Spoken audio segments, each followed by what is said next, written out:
Cool. Hey guys, thanks so much for being here. Thank you, Devin, for putting this together, and everybody who came out to learn about short-term rentals here in Charleston.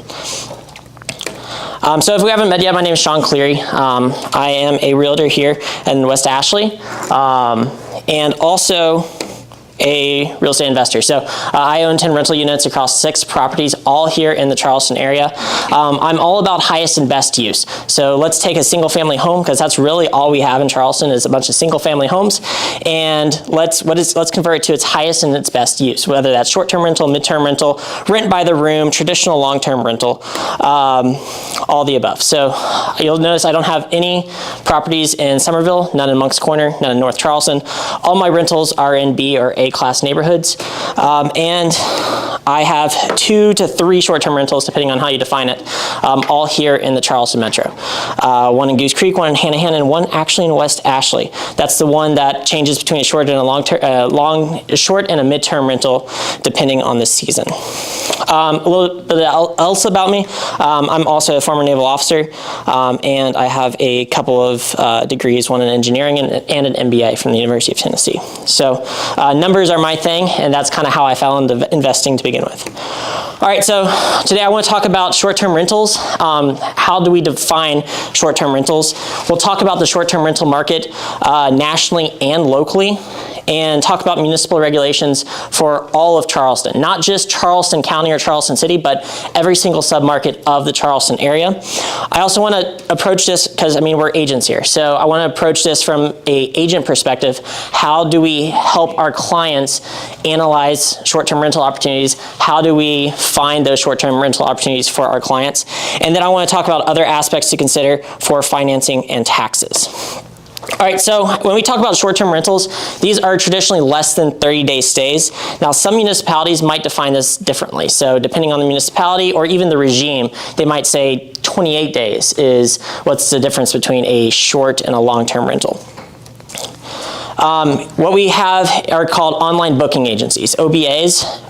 The 3 most common ones are Airbnb, Verbo, and Booking.com.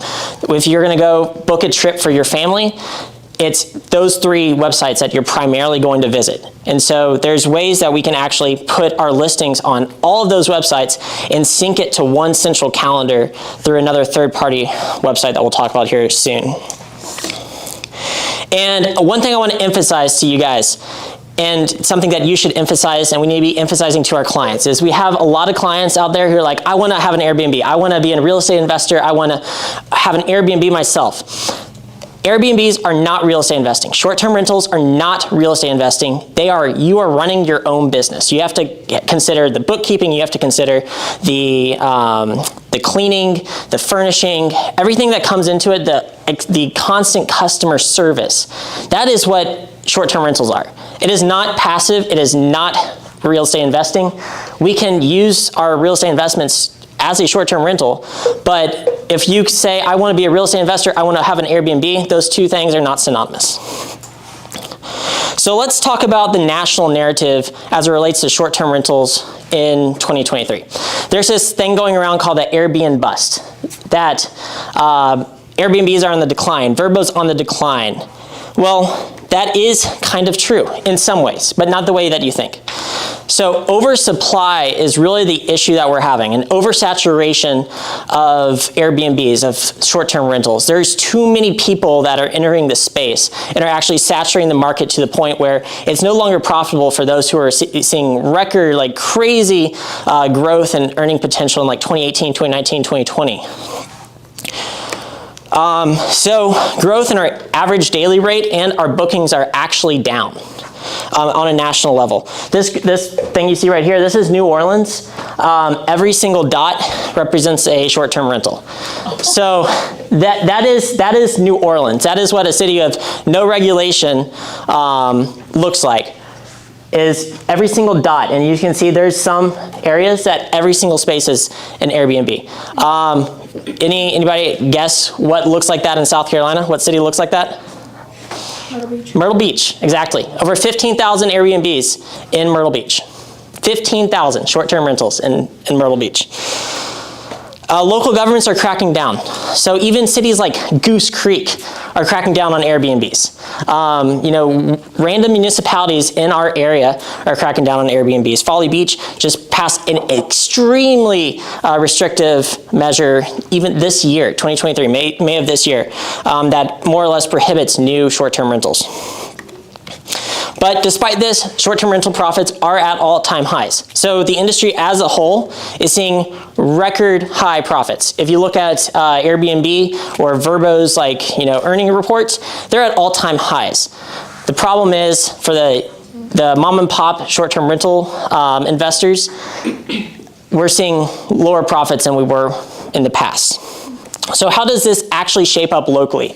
Well, like I said, the golden age of Airbnb is over in the sense that anybody can enter the space and just make tons of money. That's not true anymore. So how do we as investors succeed in this space? Well, there's a few things that we can do to stand out from the rest. We have dynamic pricing algorithms.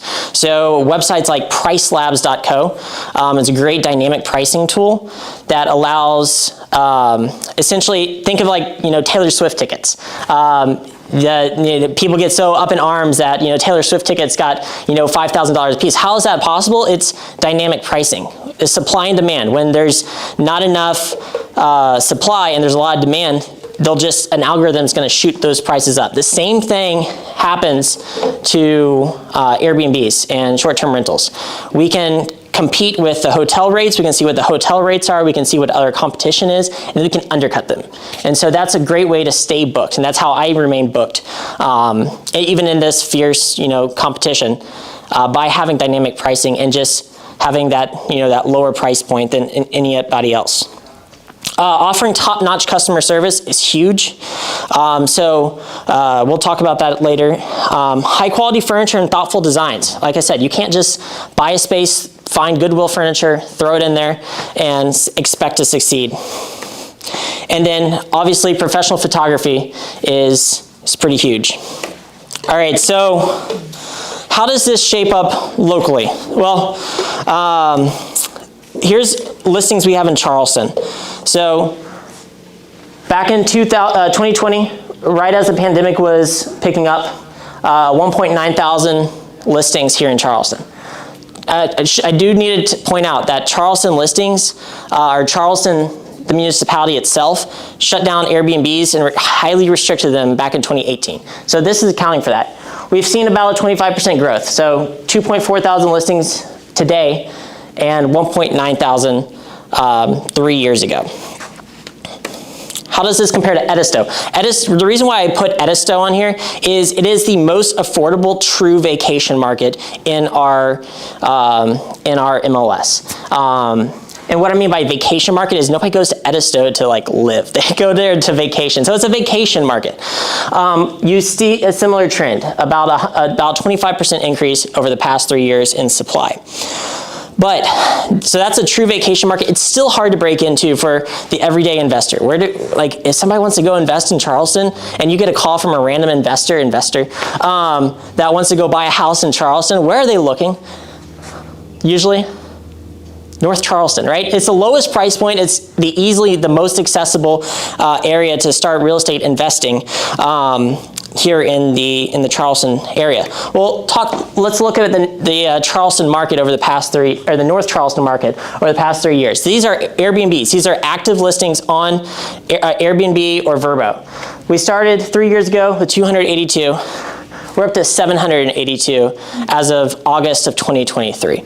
So over 500, about exactly 500 listings over the past 3 years.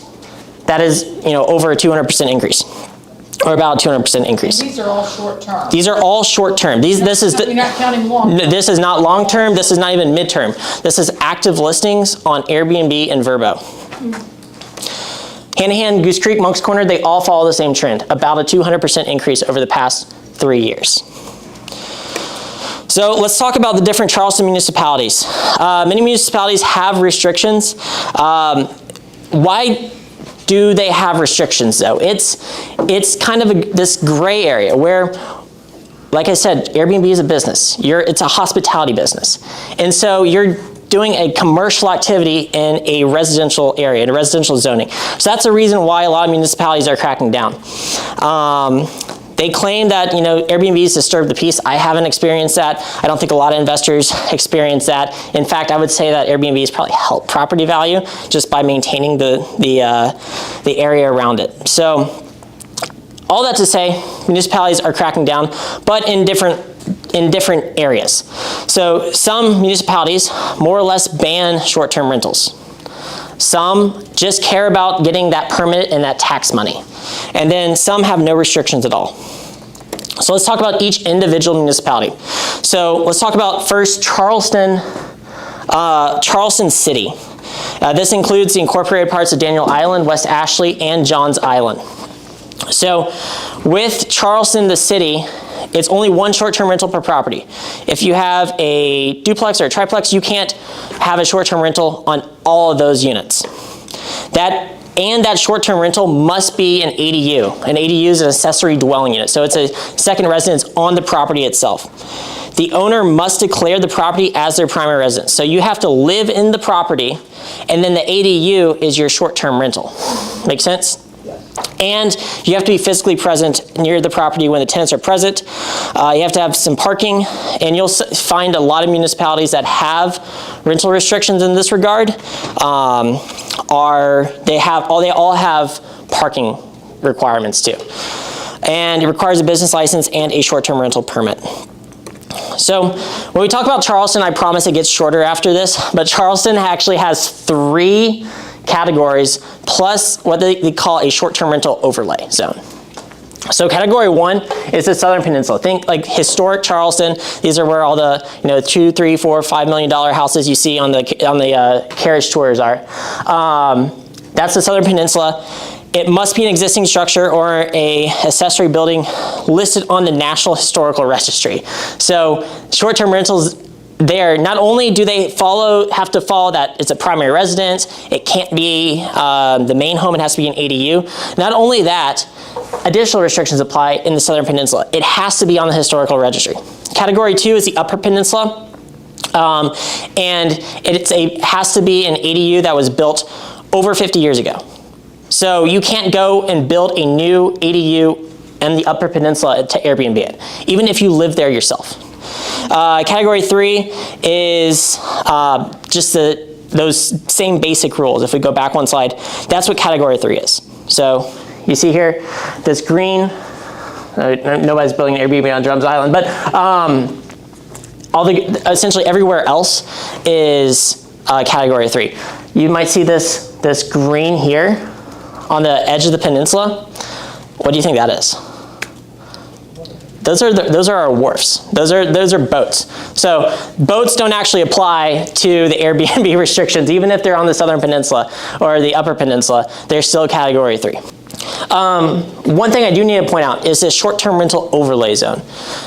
Take a look at this area in blue. It's constrained by, I believe that's 17 right there, and then Cannon Street or whatever the street, Morris Street, I believe, to the south. That is the short-term rental overlay zone. That is the free-for-all. You can go buy a quadplex there and have 4 Airbnbs. You don't even need a short-term rental permit. This is the area that Charleston City has designated as anybody can do Airbnbs there. So if you're looking at the MLS and you see listings in Charleston are like 900,000 here, 900,000, 900,000, 800,000, 750,000, 1.2 million, and then like one street over is like 3 million for the same house, one street over. It's very likely that they're in the short-term rental overlay zone, and the fact that they're in the short-term rental overlay zone is inflating those prices substantially. Right, so when you see listings in Charleston in this area, that's actually huge for zoning. All right, we're leaving Charleston, we're going to Mount Pleasant. So there's extremely long wait list. Back in 2020, they cracked down. They said that only 1% of all homes in Mount Pleasant can be a short-term rental, which is fine. Every single person who was operating a short-term rental at the time got a short-term rental permit. The thing about short-term rental permits is that they continue with the property. So even if the owner sells it, they can still operate as a short-term rental for the new buyers, which has an intrinsic value in itself and could potentially inflate the price of that Mount Pleasant Airbnb. I know it's probably a 3 to 5 year wait because I myself am on that wait list. So I have no chance of getting that anytime soon, but just keep in mind Mount Pleasant does have restrictions. You can't really buy a new short-term rental in Mount Pleasant. All right, James Island. James Island it has to be rented for 30 days minimum. You're not allowed to do a short-term rental on James Island. North Charleston is free for all. They happily, give out Airbnb permits. The one thing unique about North Charleston is that not only do they require a short-term rental permit, they also require a city inspection. So there's certain requirements like smoke detectors and fire extinguishers and all of that, that no other municipality, to my knowledge, has. But the city of North Charleston has to have an inspector come out and verify that you meet the requirements. I believe that's a once-a-year inspection. Johns Island, if you're incorporated, you follow Charleston City regulations. If you're unincorporated, you follow Charleston County regulations. We'll get to, so if you're part of Charleston City on Johns Island, you follow Charleston City. If you're unincorporated, Johns Island is still Charleston County, you're going to follow Charleston County regulations. Got it. Okay. And also, fun fact, if you're part of Charleston City and they for some of the outlying areas, they gave them until when the restrictions went into effect in 2018, they gave them until July 24th, 2023 to essentially shut down. And so theoretically, we should have seen a huge drop of active short-term rentals in July of 2023. We haven't. So anyway. Hollywood has no regulations, to my knowledge, that I could find in city ordinances. Folly Beach, it's possible to be a short-term rental, to own a short-term rental as a primary homeowner. As of April of 2023, you could go to Folly Beach and buy a short-term rental and buy a property, convert it to a short-term rental, no problem. In 2023, they shut that down. They capped it at 800 permits, and we are well over that right now. So there's probably going to be a massive wait list. Moving on to Edisto, there's no rules outside of requiring a business license and short-term rental permit with the city. That's at least what I could find in the city ordinances. Sullivan's Island openly prohibits short-term rentals. No short-term rentals on Sullivan's Island, which kind of sucks because that would be super profitable. And they also have their millage rate is like 9 times that of any other municipality in Charleston County, so they're super high taxes. There's still a couple on Sullivan's Island. That's because they're grandfathered in before this ordinance went into effect in 2002. So those guys have been operating vacation rentals for over 20 years. Those are the OGs right there. Isle of Palms, another true vacation rental market. They have some requirements, but nothing too crazy. Hanahan just requires a business license with the city. Goose Creek requires a short-term rental permit, but that's nothing too special. It's nothing like City of North Charleston where they come out and inspect. Goose Creek, you just have to apply for the short-term rental permit. They also make you sign an affidavit that you've informed your neighbors that the property is a short-term rental. So that's a pretty unique thing about Goose Creek. Latson, it's a trick. Latson isn't a town. It's all unincorporated Charleston and Berkeley counties, and those rules apply. Moncks Corner has no rules either. Summerville, residential owners must reside in the property. This is incorporated Summerville, by the way. And if you guys, I'm sure we're all real estate agents, we know the difference between incorporated and unincorporated Summerville and how you can go from one area to Summerville and the other and spend 2 hours in the car. Summerville, we're talking about the city of Summerville right now. Residential owners must reside in the property for at least 183 days a year. So you actually have to live there for 183 days, and it has to be your primary residence. So you have that 4% exclusion. Residents maintain at least 50% ownership of the property. So what's the TLDR here? Maybe like a client who's using this as a snowbird. But even then, if you're going to short-term rental a property, and you're going to say you're only going to short-term rental it during the off months, it really doesn't make sense for a snowbird either. Does that kind of make sense? Yeah. So yeah, Summerville more or less prohibits short-term rentals. That's what I need you to take away from this is Summerville prohibits short-term rentals. Charleston County. So remember, like Charleston City, Charleston County, very same and different. It's very confusing to people who just move here or they buy a house in West Ashley and they think they're in Charleston, but they have like St. Andrews PSD and they get they have to pay extra in water bills. It's because they're unincorporated. So there's some areas of Charleston that are the freaking Wild West when it comes to zoning and incorporation. West Ashley is one of them. There's other areas like north of North Charleston, like Latson area. All of these areas fall under Charleston County. It's really easy. You just pull up county tax records, and you'll see if it's in Charleston City or Charleston County, and see what tax district. Or just go to the MLS and just look up the last time that listing sold and see what tax district it's in. Look at the garbage can. Yeah, exactly. Look at the color of the garbage can. Is it green or blue? So there's Charleston County, even though it has different rules as it relates to Charleston City, it's still more or less restrictive. You can short-term rental your primary residence for a maximum of 72 days a year. There's an extended home rental, which allows for short-term rental of an investment property up to 144 days a year, but this requires a special exception that, from my knowledge and from my understanding, is rarely given. And then there's a commercial guest house, which essentially you can short-term rental if it's zoned commercial. So those are really the three layers of Charleston County. Berkeley and Dorchester County do not have any regulations. So if an unincorporated Berkeley or Dorchester County and there's no HOA, Airbnb away, right? But obviously check the SCCNRs before we do that if there is an HOA in place.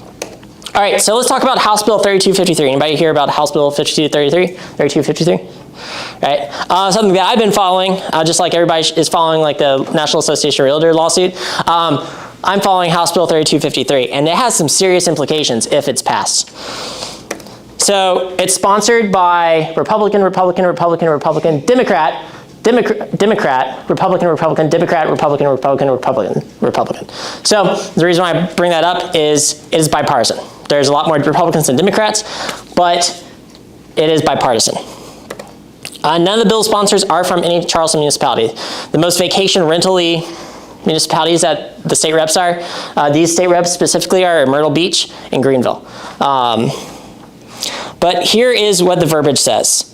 They are going to amend South Carolina Code of Laws to prohibit a governing body of a municipality, county, or other political subdivision of the state from enacting or enforcing an ordinance, resolution, or regulation that prohibits the rental of a residential dwelling to a short-term guest.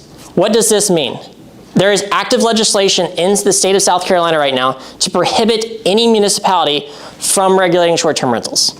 So it'll be a free-for-all. It would be a free-for-all, absolutely. And imagine people who own properties in the short-term rental overlay zone, and they probably paid a lot for that because of the regulations that the city of Charleston enacted in 2018.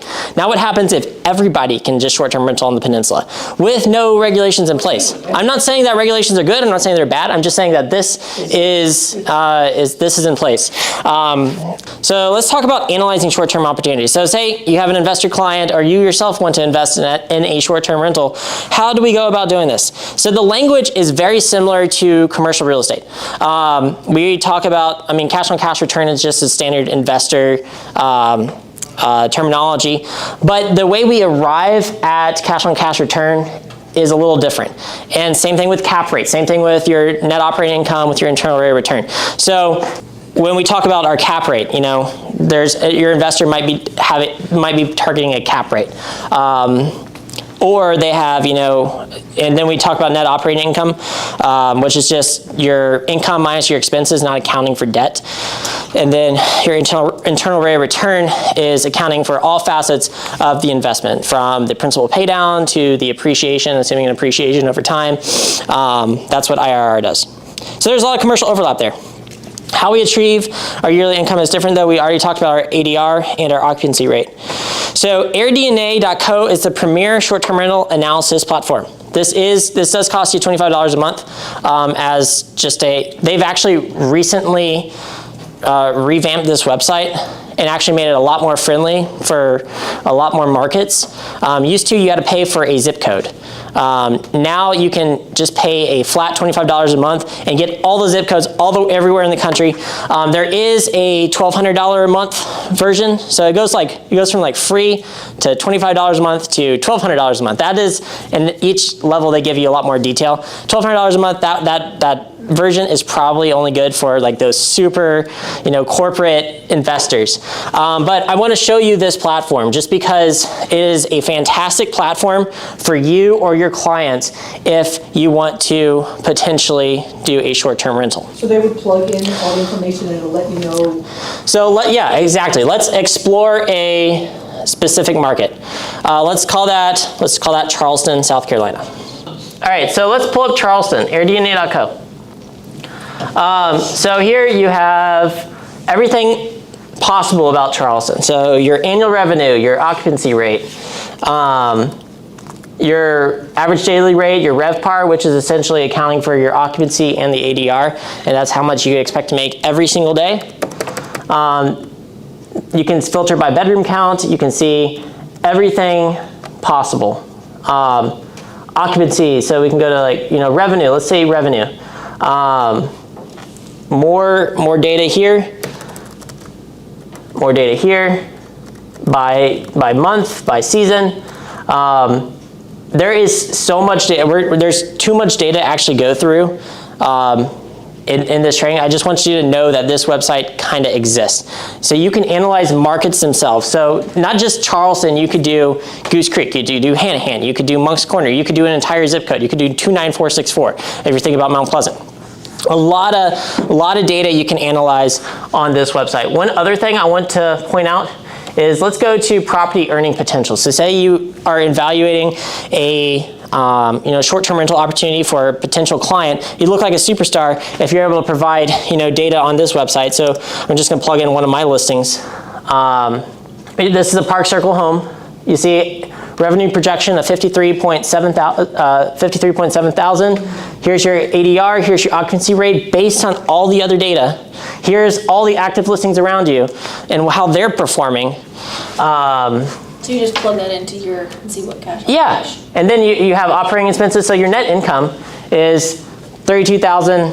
Almost 33,000, and they're assuming a cap rate of 4.31% based on if you're to, I don't know where they get the actual purchase price of the property, but that's not a great opportunity. 32,000, and say somebody has to put in,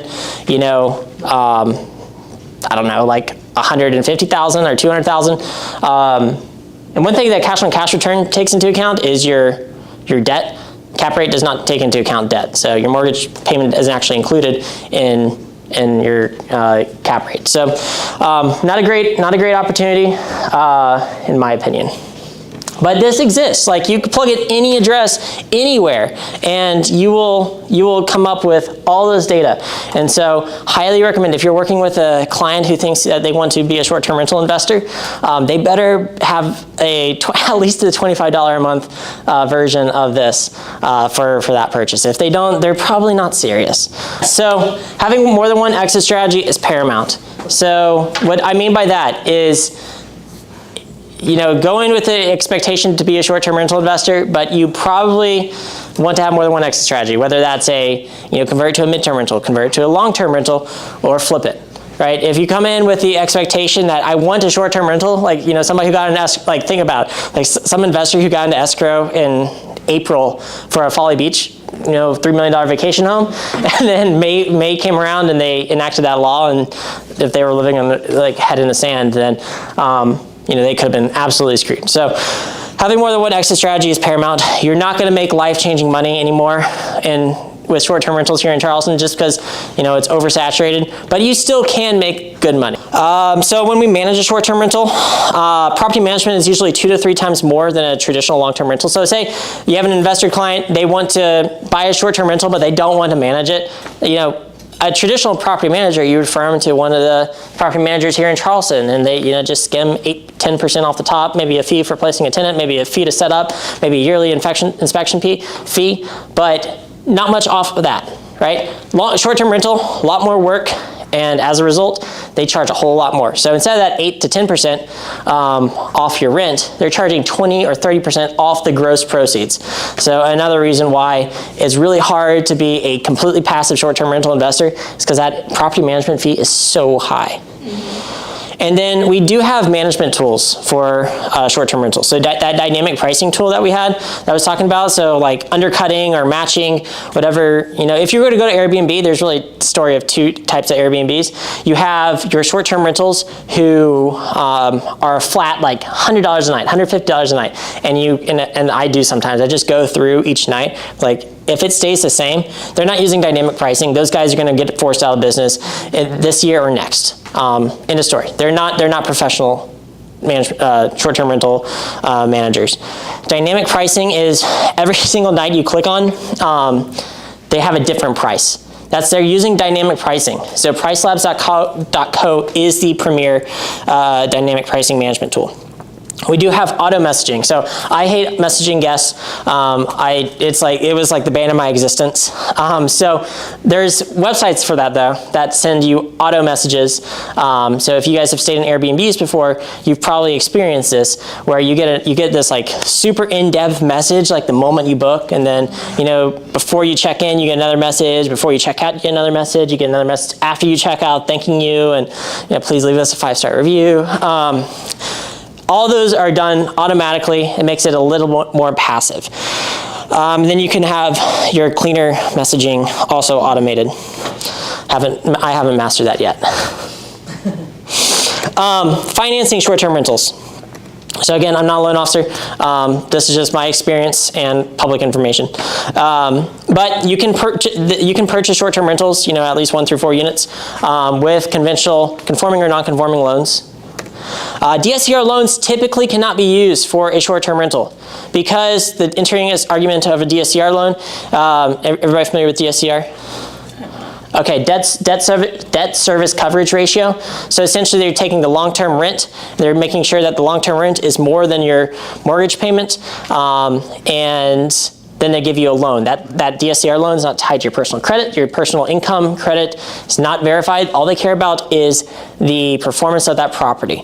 That's all they care about, which is a great way for people who, you know, max out of their, you know, 10 Fannie Freddie residential loans. They can go the DSCR route. Now, DSCR route's higher interest rate. Even though they're 30-year fixed rate, they're, you know, higher interest rate, and there are substantial prepayment penalties. So all that to say, DSCR loans cannot be used because you know, there's no guaranteed income. There's no guaranteed rent for a short-term rental. So you typically can't find DSCR loans, but some lenders might have a unique product. So, you know, it doesn't hurt to check with a couple brokers, especially some, you know, national brokers. They might have a product that could fit your needs or your investors' needs. DTI issues for follow-on purchases if operating as a short-term rental. So let's picture the situation. Say you or your investor goes and they buy a short-term rental and they convert it to a short-term rental and it's making them money. Every single month they get cash flow. That's great. However, this is not a entirely passive activity. They need to have report that 2 years on their tax returns before that income can be used for DTI purposes. It's kind of like, you know, 1099, you know, self-employed. So they're going to get a huge DTI hit when they buy a short-term rental. Now there are ways around this. You can set up a management company that's an LLC that you also own, sign a long-term lease with that management company, and then, you know, there are ways around this. But keep in mind, just for instance, DTI issues might be a concern. Just something to keep in mind when you're talking to your clients is like, hey, talk to the lender. What are the DTI implications for this short-term rental purchase? Insurance for short-term rentals. Some carriers might require a unique policy. Others might not. I have State Farm. They don't require a separate short-term rental policy. for assets protection, you might consider an LLC. And you probably want to have an umbrella insurance policy as well. All right, so tax implications, Schedule E versus Schedule C. So if you guys know, Schedule E is passive activity, Schedule C is active activity. Most CPAs are going to tell you to report your short-term rental income on your Schedule E, not your Schedule C. What, E? Yeah. So your short-term rental income still goes on your Schedule E. That's what CPAs are going to tell you. That's what my CPA told me, and that's what a lot of online resources have, told me. This isn't advice. Just tell your clients, talk to their CPA. But they're going to tell you report on your Schedule E as passive activity. What does that mean? Well, unless you're real estate professional status, you're not going to be able to claim any losses or depreciation against your active income. The reason why we want to do Schedule E is because you're not subject to self-employment tax. So say you do make money as a short-term, in your short-term rental, say you make $50,000 of pure profit, after all your expenses, after depreciation, all that, well, at a 15% self-employment tax, that's, $7,500 that you avoid by reporting on your Schedule E. That's the basis. That's why CPAs will tell you go Schedule E. Now, one other thing that exists, something to keep in mind for your investor clients, the reason why you have investor clients and they're not, agents themselves is because you're representing them as an agent. They are not an agent, which means they are probably not real estate professional status. Does everybody know what RPS implies and what that means? Real estate professional status. So real estate professional status, just a quick recap, is like the ultimate tax cheat code. Everybody in this room, I don't know everybody's situations, but if you're in one of the 9 real estate industries, development, real estate brokerage, there's 9 industries, and you working at full time, there's certain material participation requirements, all that. What you can do is you can essentially dip from the Schedule E bucket into your Schedule C bucket. So you can take extreme losses in your Schedule E and this is why being an agent, a full-time agent, and owning investment real estate is so advantageous. It's because you can take advantage of depreciation and all of your losses in residential real estate or commercial real estate to offset your active income you make as a realtor. So if I had $100,000 of depreciation this year as a real estate professional, and I had $100,000, or just say $100,000 of depreciation and other expenses as a real estate professional, and I made $100,000 of commission of realtor income, I could offset that 100%, not pay any taxes whatsoever. That is what RPS is. Absolutely the ultimate tax cheat code if you're in the real estate industry. Most people are not in the real estate industry though. I highly recommend you guys look up real estate professional status, it has some awesome implications for you if you're full-time in the real estate industry. For people not in the real estate industry, they are not able to offset their active income. So the best way to explain this is say you have a W-2 job, you're just a normal W-2 job, you're working in the whatever industry, not real estate, and you buy an investment property, and that investment property shows a loss in the first year on paper or actual loss. You have repairs, you have expenses, you have depreciation, you have everything. You can't take that passive loss and offset your active income. Can't do it, not allowed. Unless you're real estate professional status. What the short-term rental loophole does is actually allows you to, as a non-real estate professional status, offset your active W-2 income. Whatever industry you're in, you can offset your active W-2 income through the short-term rental loophole. There are a lot of material participation requirements. There's additional bookkeeping, additional logging. You have to participate more in your short-term rental than anybody else. There's substantial service implications. Not saying this as telling you go out and tell your clients that they can do this. I'm just trying to share that this exists for you guys. Not telling you, not giving you any advice. But here's the gist. So again, there's a couple eligibility tests, including material participation that's more than anybody else, and there's a minimum stay requirement. But here's the gist. You do a cost segregation study to accelerate the depreciation of your asset. You report it on Schedule C, so now it falls under the active bucket, not this passive bucket, and you use that massive loss to offset your what's reported on your Form 1040 or your Schedule A, whatever it's called. I'm not too sure. But you do offset that active W-2 income through the passive loss that you generated, but it's not considered active, but it's a huge loss on paper. So for instance, somebody's an engineer making $200,000 and they go buy a short-term rental, they report on their Schedule C, they accelerate that depreciation through a cost aggregation study, and they are able to take $100,000 of that depreciation in the first year. And that's the whole point of a cost seg, is you accelerate the depreciation of certain aspects of that property.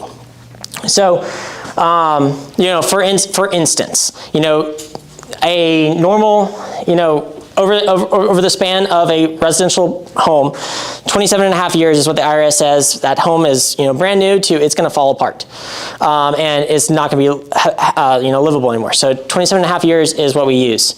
For commercial, it's 39 years, but, you know, say the floor is 10 years of useful life. The carpet's 5 years of useful life. You can accelerate all that, get a huge depreciation in the first year, and then offset that on that year's taxes against your active income. So instead of paying taxes on that $200,000 as an engineer, you pay taxes on the $100,000 because you had a $100,000 loss that you now report on your Schedule C. It's a pretty awesome strategy. Now here's the kicker. Where's the catch? Depreciation recapture. Here's the thing about doing cost seg studies and accelerating depreciation. Once you start, you really can't stop. You really have to continue to buy property every single year to continue to, you know, offset that income and that depreciation recapture. If you stop, you're gonna have a huge tax bill. So there's a lot of tax implications for this. Definitely wouldn't recommend, don't, you know, go advise your client, hey, go do this. Advise your client, hey, go talk to your CPA, this exists. That's the gist here. That's what I kind of want to point out, is there's ways with short-term rentals to kind of act as you're in the real estate professional status without actually being REPS. So that's the short-term rental loophole and material participation. I know this is kind of a niche topic, but I thought it was super cool to address. That's all I really have. You know, add me on social media. Yeah, I know that I went long, but something I'm super passionate about. So that was so nice of you to put all that information.